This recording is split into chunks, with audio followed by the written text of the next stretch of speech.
Російська пропаганда у Чехії. Тамтешній політик-комуніст Роман Блашко організував у Празі показ фільму російського виробництва «Донбас. Окраїна». Навіть підкріпив подію виступом мешканки окупованої Горлівки. Як відбувався показ та як на нього відреагували українці демократичної Європи, дивіться далі. Вацлавська площа – центр Праги. У цій будівлі має відбутися показ пропагандистської стрічки російського режисера Рената Давлетьярова «Донбас. Окраїна». Перед його початком збираються українці та небайдужі чехи, показують світлини та розповідають реальні історії про те, як все починалося на Сході 2014-го і хто розв'язав війну в Україні. Цей фільм, який був змонтований на російські кошти, російським режисером, який фактично виставляє однобоку інформацію і проти України. Ці картинки є підтвердження того, що саме під російськими прапорами почалася війна на Донбасі.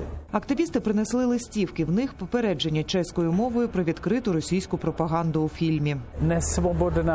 Несвободна нині Україна. Там трагічна ситуація зберігається вже 5 років. Сепаратисти захопили Донбас. Влада цих областей повністю керована Росією. Чехи підтримують Україну в цілому та тих українців, хто прагне демократії, свободи слова та європейського напрямку. Показ відбувається у маленькому підвальному приміщенні однієї з чеських благодійних організацій.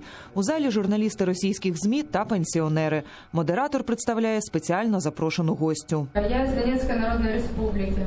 Далі виступ чеського сенатора Ярослава Доубрава. Він відомий своїми проросійськими поглядами. Раніше відвідував окупований Крим.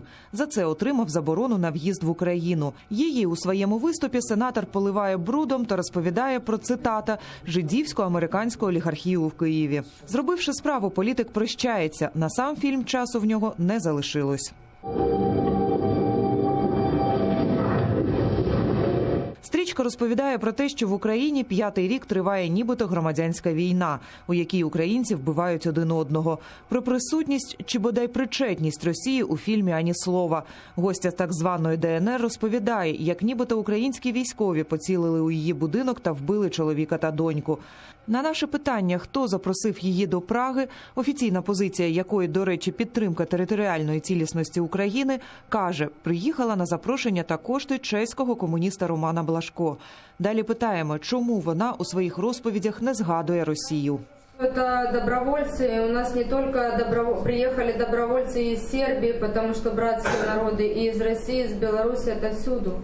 Регулярной армии у нас нет.